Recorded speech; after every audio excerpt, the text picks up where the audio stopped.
Well, we're back in the book of Job in chapter 22, just a little past the midway point of the book of Job. Eliphaz, Bildad, and Zophar have had two shots each at Job, and now Eliphaz speaks for a third time. Maybe he's reflected on some of the things that Job has said. Maybe he's misunderstood some of the things that Job has said. But bottom line is he keeps coming back to an assumption, which is that bad things happen to bad people and nothing but good things happen to nothing but good people, which is a false assumption. However, it's probably a common assumption within our world today. So as he speaks this third time, he makes an interesting statement, which I think all of us should remember. He makes a statement that no one can do anything that's useful to God or is wise to God or is pleasurable to God or is righteous enough to God just to put God under any kind of an obligation. Now, think about that for a minute. Does God owe you anything? Is there anything you've done or can do that makes you indispensable to God? The answer is quite clearly no. If I don't do it for him, he'll find somebody else that will. If I don't do the things that he wants me to do, he'll get them done anyway. So I can't put God under any obligation to me. However, there is a part or an element of this that Eliphaz says that is worthy of thought.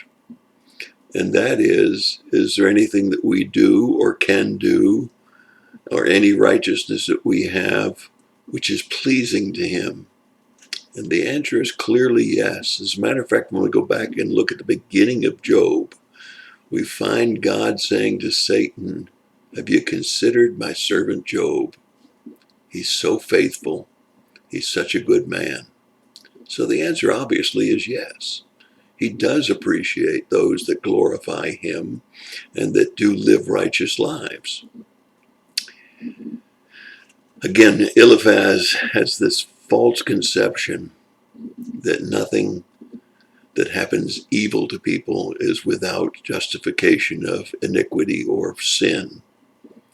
And he actually goes out on a limb here without any evidence or any proof, saying that Job has to be guilty of, and he lists a whole number of things that he believes Job is guilty of that has brought this calamity upon Job.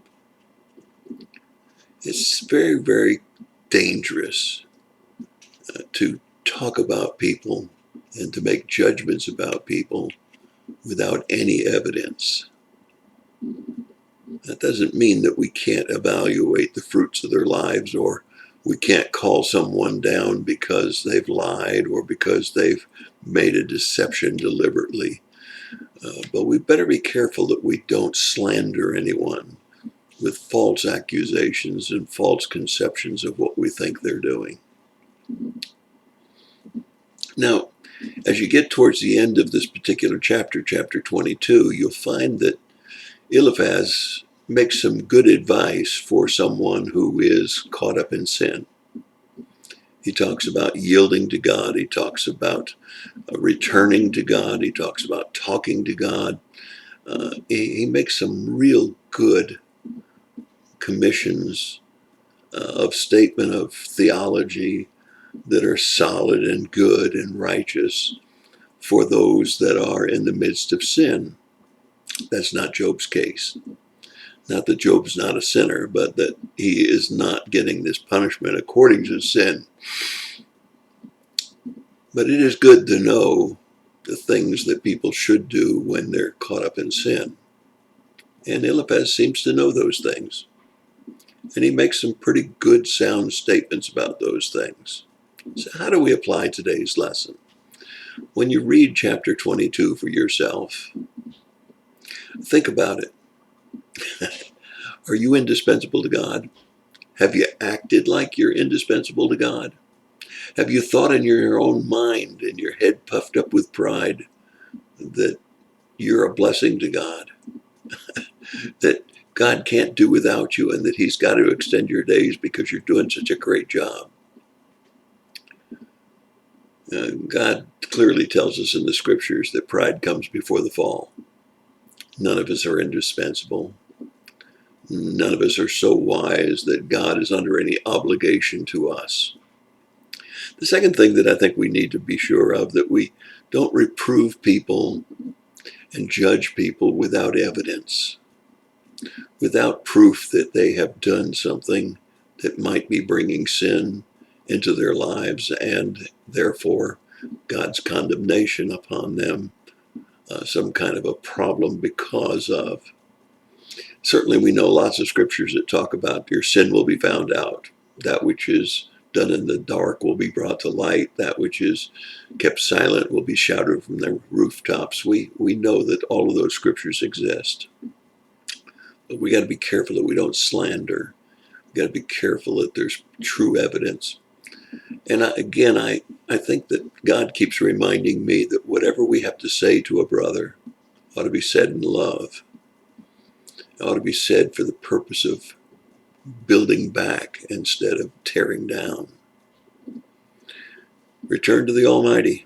Delight in the Almighty, and he'll deliver you, and he will. God reproves those that he loves, without a doubt. However, we know that here Eliphaz has applied it backwards. He's assumed ill-doing on the part of Job, and therefore Job is getting what he deserves.